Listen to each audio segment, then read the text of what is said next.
We've got some changes coming up in October.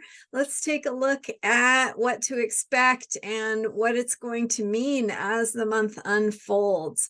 I'm Marina Ormes here with your Astro Vibe for Sunday, October 1st, and really just kind of glancing ahead at what we have in store this month. And a couple of eclipses, two eclipses both in October. Also later this month, the sun shifts into Scorpio, the sign of change, right? Scorpio is a sign of transformation, and it takes us into that place of deeper truth, deeper place of mystery. And so that death and rebirth process, that's Scorpio. And going along with the themes of Scorpio, we also have Pluto changing directions. October 10th, Pluto stations direct. And so Pluto's been retrograde for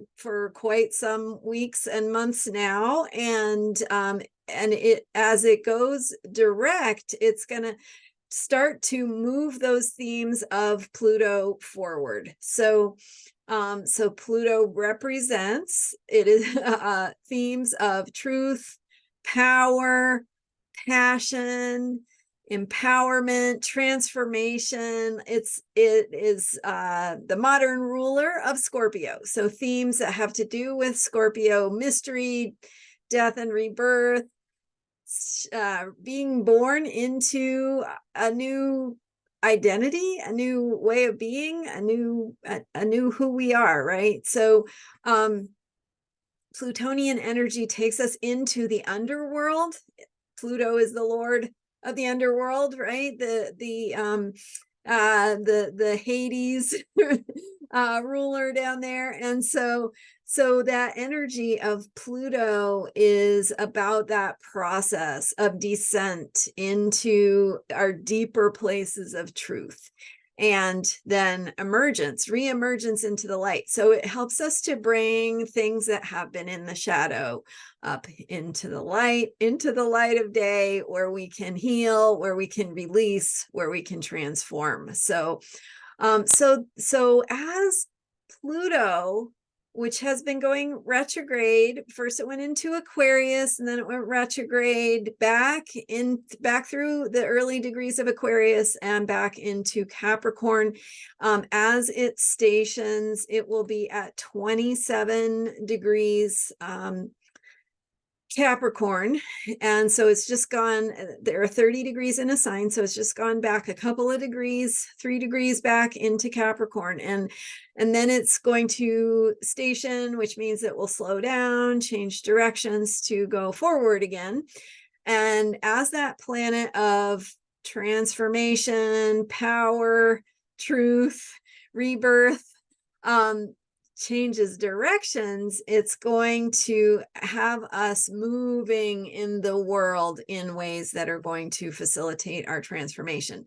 So as Pluto has been retrograde, it takes us into that inner world of truth and power as a review process. So it takes us inward. It's doing the work of Pluto, right? the energy of going into that underworld and transforming who we are, or shining that light into the dark corners to see the things that we couldn't see or didn't want to see before.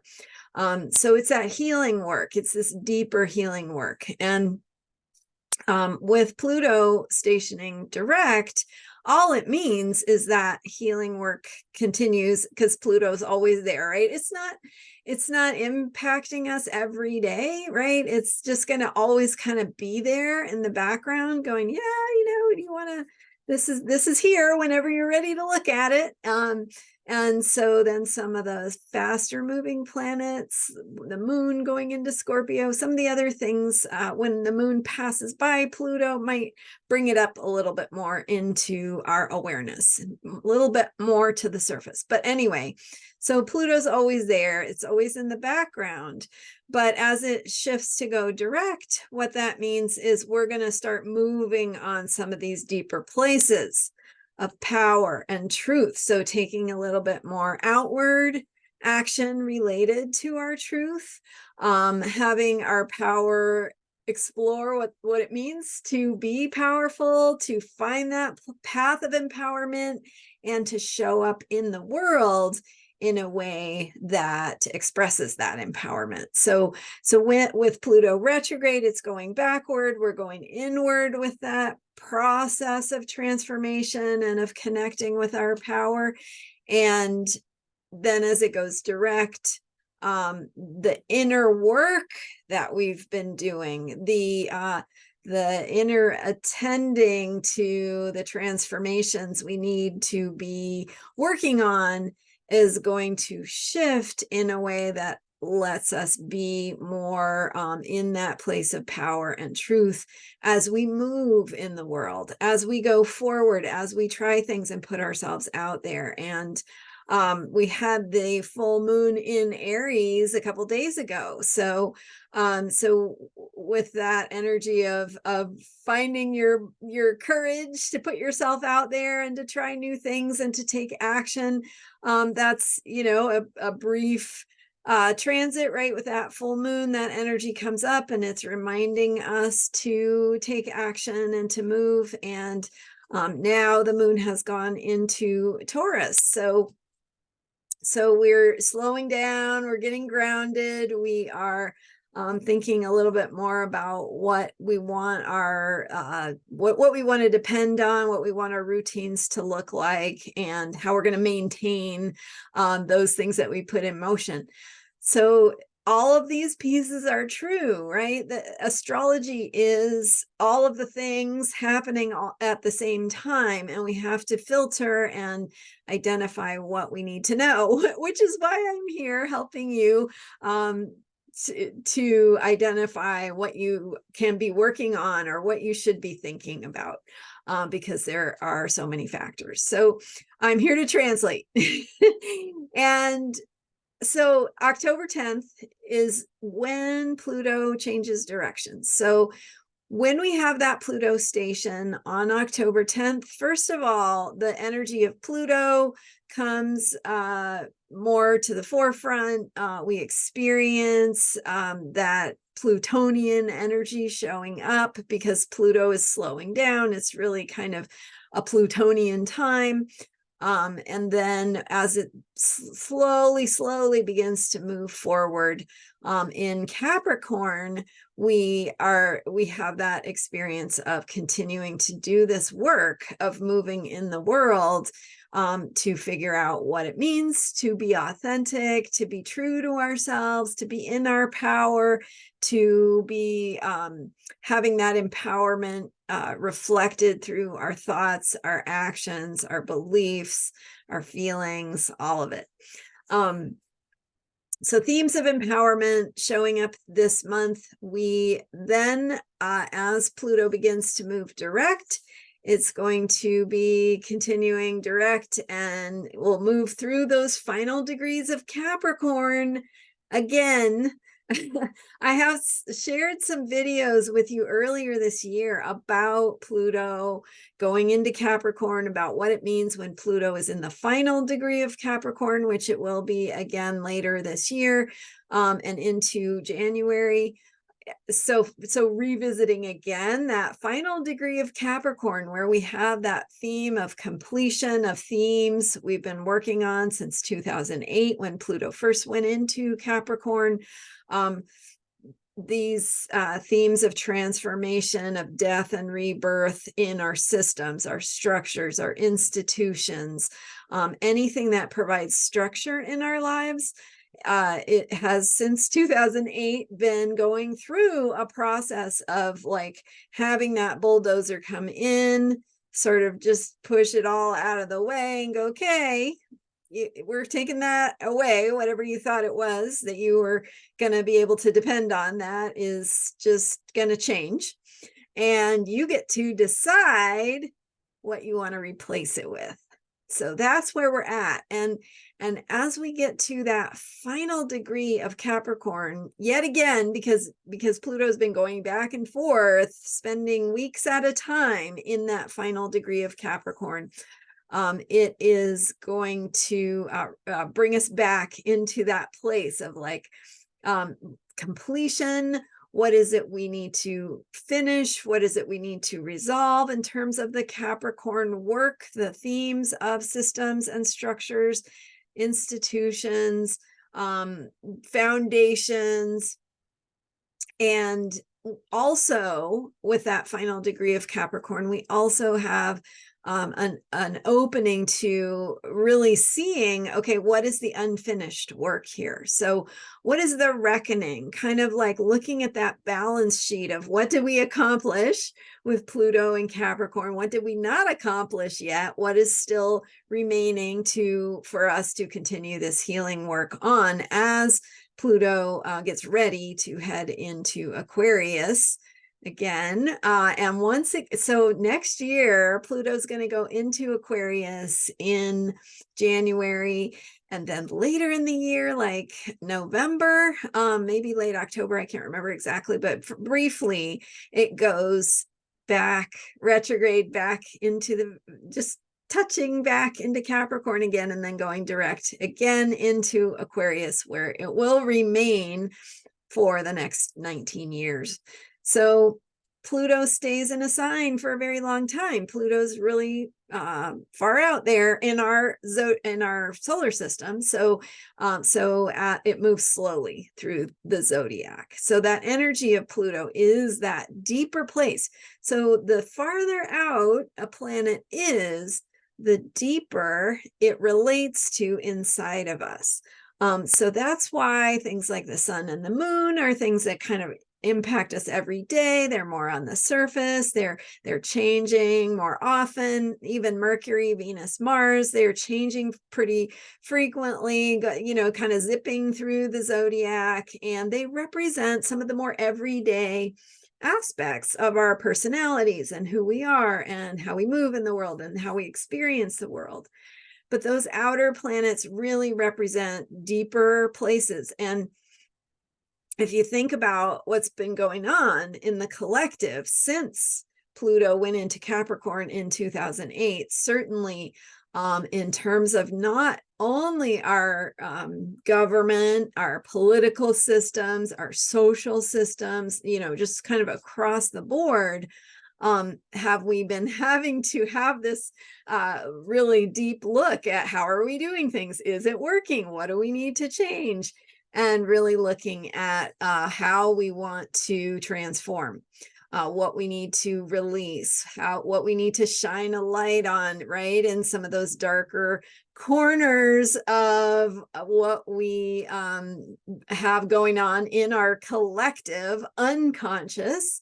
What do we need to bring into the light of day to let go of, to transform, to clear the way for something new to be reborn, born or reborn.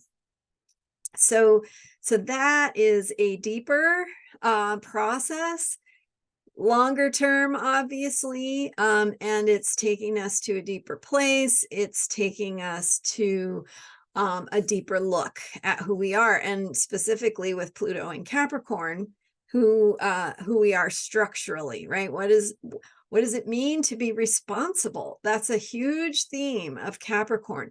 What does it mean to be in integrity?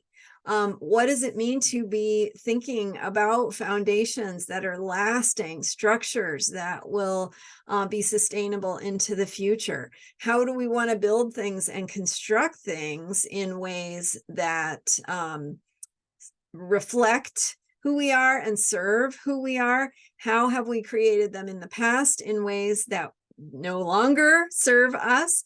So I'm thinking in particular about the fact that the last time Pluto was in Capricorn going into Aquarius was right around the American Revolution, late 1700s. I don't have the exact dates in front of me, but it was the same themes happening. And so we created a nation, right, that is founded on systems and structures that have some great ideals, some great Aquarian ideals about equality and freedom, but also some old Capricorn systems and structures that are based on non-sustainable, in alignment with who we are, with our identity, with our values of freedom and equality, right? So I'm thinking of specifically economic systems, and this is not my area of expertise, but just something I think about,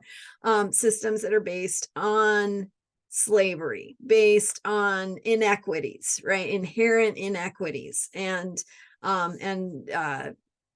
misogyny, patriarchy, right? Like inherent systems that we could not see at the time.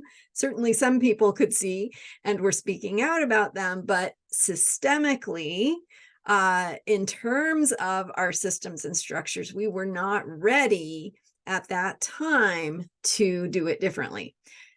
Come around full cycle comes back to where it was at that time. Again, 250 years later, the United States has its Pluto return, and we really have to grapple with these questions and look into those dark places and ask ourselves, how have we set things up in ways that are not really in alignment with our ideals, our values?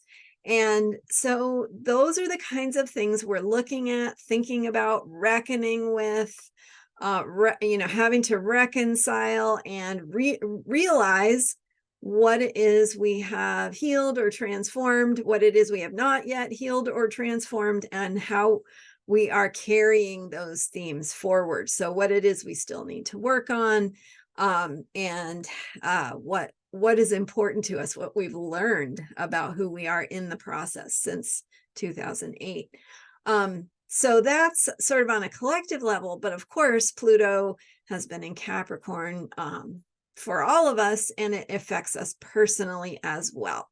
So you may have noticed in your life since 2008, some transformation in understanding of who you are, systems, structures in your life, in your work, in ways that you take responsibility for your life, for the world around you, themes of responsibility, structures, foundations, also things that are measurable, and limitations. So really, we had the 2020, the events of 2020, right, with a global pandemic and confronting our mortality, and it affected so many people in personal ways, in addition, of course, to the sort of collective experience. Everybody has their own personal story of how that showed up, and who we're becoming in the aftermath of that. And of course, it's not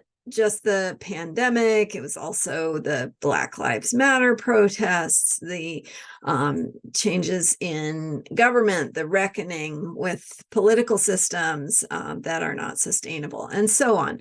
So the point is that all of that is where we're kind of reaching that conclusion point of going through that last degree again of Pluto in Capricorn, thinking about where we're at, how far we've come, what it is we still need to work on. Now, as Pluto goes into Aquarius, which it did briefly earlier this year already, and then back into Capricorn. So it's going to go into Aquarius again. And that brings in this bigger picture of these ideals that we might have. So transformation in how we think about equality, how we think about freedom, how we think about innovation, and breaking out of the mold, getting outside of the box, breaking free of old old molds and old ways of being. So some of those themes are going to be what we're working through as Pluto goes through Aquarius. Again, this is in the background. So just like Pluto's been in Capricorn since 2008, but you haven't been thinking about it every day, but it's sort of been there as this theme. Same will happen once Pluto goes into Aquarius. It'll be there in the background, shaking things up. Aquarius is the energy of change. It is the energy of breakthroughs, innovation, invention, new thinking, new technologies.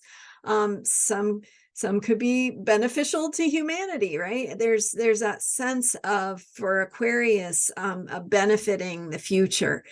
Some could also be some of the darker side of technology. So all of that is kind of the theme we're going to be looking at for the next 20 years. Background theme. Just like the background theme since 2008 has been thinking about our systems and our institutions and what works and what doesn't work. All right, so enough of that. So we also have this month, October, the sun will be going into Scorpio, taking us into that place of transformation. We also have, let's see, I want to say Mercury and what else is going into Scorpio? Mars is going into Scorpio as well. So by the time we get to the end of the month and we have a lunar eclipse in Taurus, will be that lunar eclipse will be highlighting 5 planets. This is the lunar eclipse on October 28th. Moon and Jupiter in Taurus, and Sun, Mercury, and Mars in Scorpio. So that scorpionic energy there with us this month, taking us into that deeper place of mystery, even as the lunar eclipse is in Taurus, which is about pretty much the opposite of mystery. Taurus is about the simple, the explained, the tangible, the what makes sense, the what we can wrap our minds around, what fits in the box. Not talking about what's outside the box. We're talking about what's inside the box with Taurus. So with that Taurus lunar eclipse, we're opening that door to creating those solid foundations, thinking about how we ground, what is normal, what is our routine, what do we understand to be reality, and the ways that we explain things. We think of reality as like this objective thing that never changes. I'll just give you my my abstract thoughts for the moment, but reality is in fact something that we create, and because we participate in it. So I'm not saying we create all of reality, but what I'm saying is that we are active participants in reality, meaning that a lot of what we experience as real, objective, and unchanging is our perception. So the way that our consciousness interprets it, the expectations and assumptions we're operating from, there's a lot of things that go into our experience of reality, because we are in fact subjectively experiencing reality, right? It's not all completely 100% objective.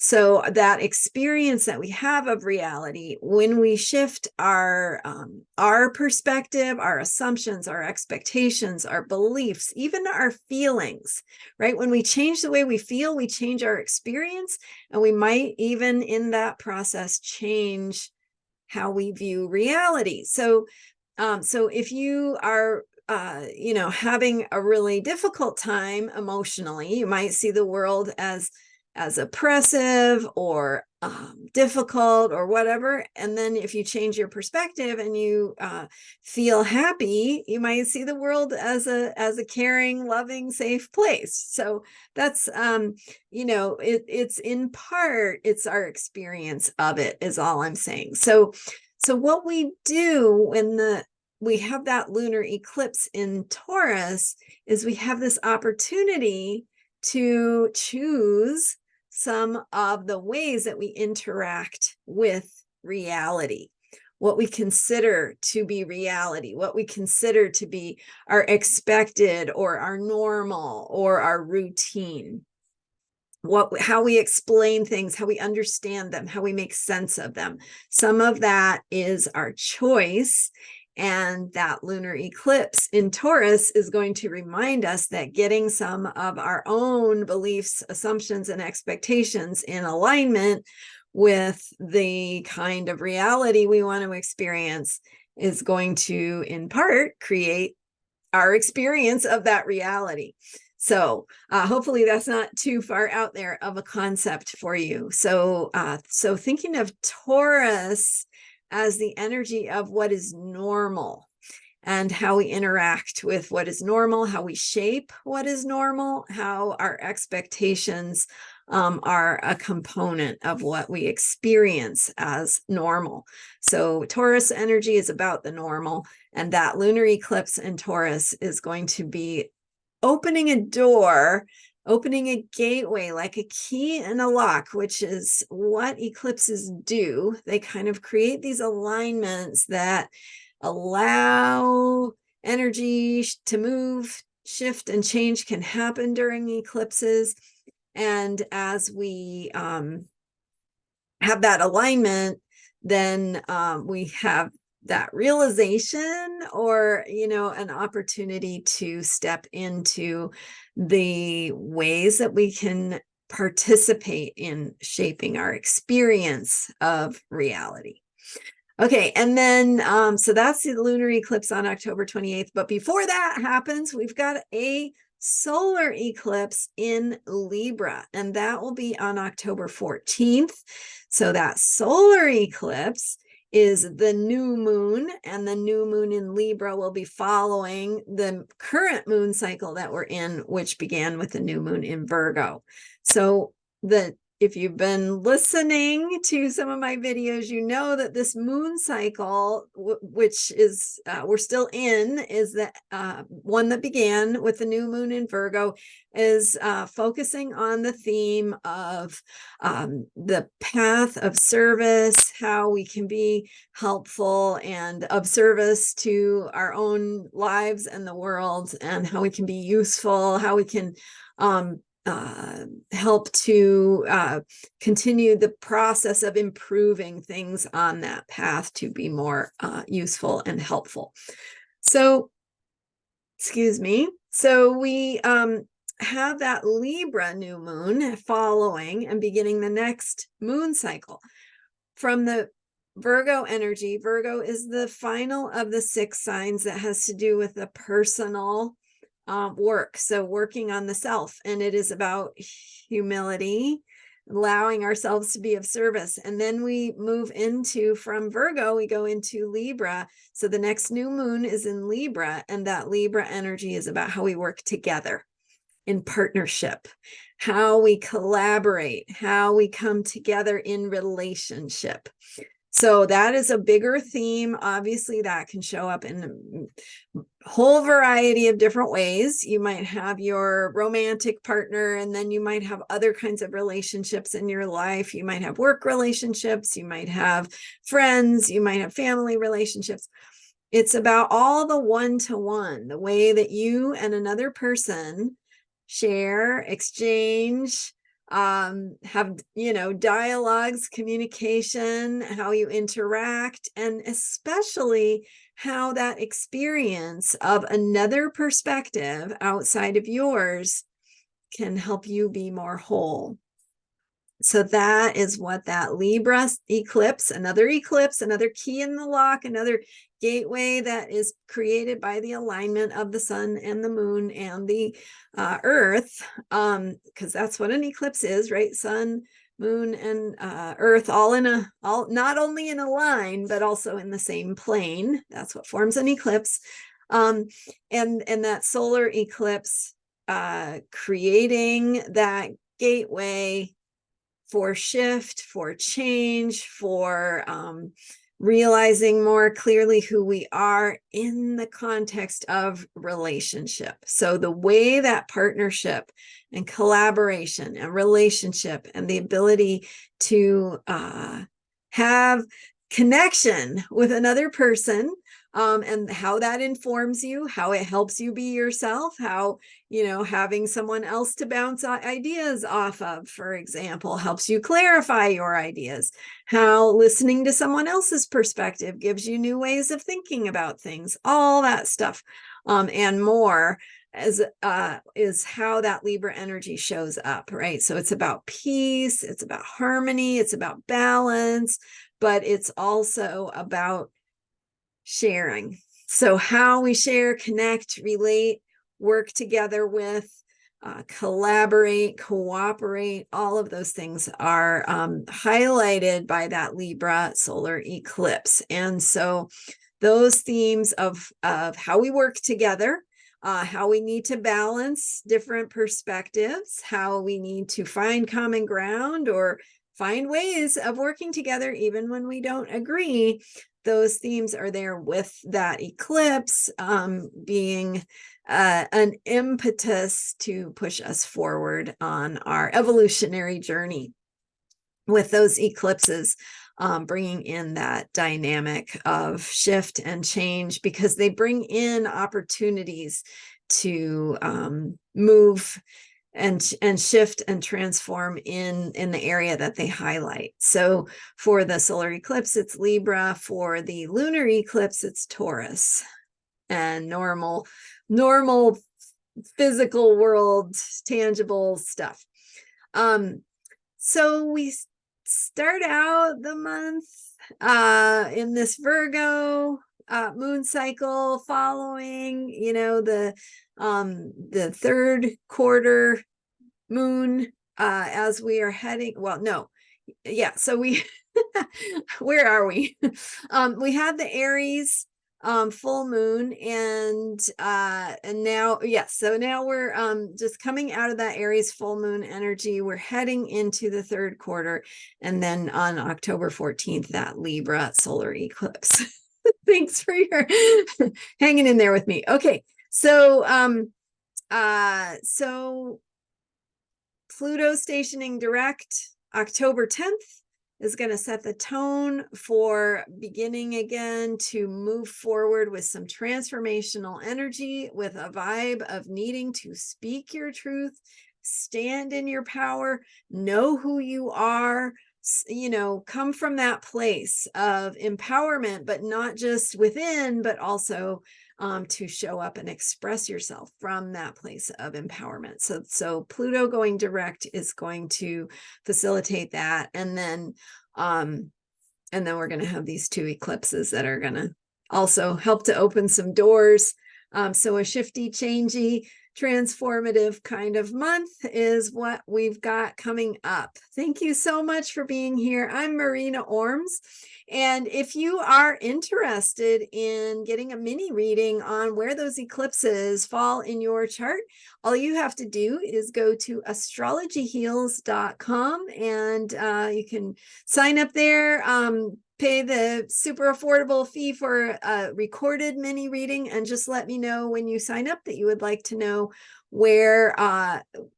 It's best if you pick one of the eclipses. If you want both of them, I would do 2 mini readings, because otherwise you don't get as much information. It'll be kind of, too quick to get the most out of. So I would really suggest that you pick, if one of those speaks to you more than the other, Libra solar eclipse or the Taurus lunar eclipse, get a mini reading on that and where it falls in your chart, how it activates your natal chart, your own particular, experience of it, and what that might look like. So I can do a recorded mini reading for you, and that gets emailed to you, and you get the MP3 to listen to from me. Just I can give you a mini reading on the eclipse. So that's what I would do. And astrologyheals.com is where you go to order that. So check it out, astrologyheals.com. Thank you for being here and for watching and for subscribing to this YouTube channel. I sure appreciate you and appreciate your support. So thanks for all your wonderful comments. I will see you next time. Bye for now.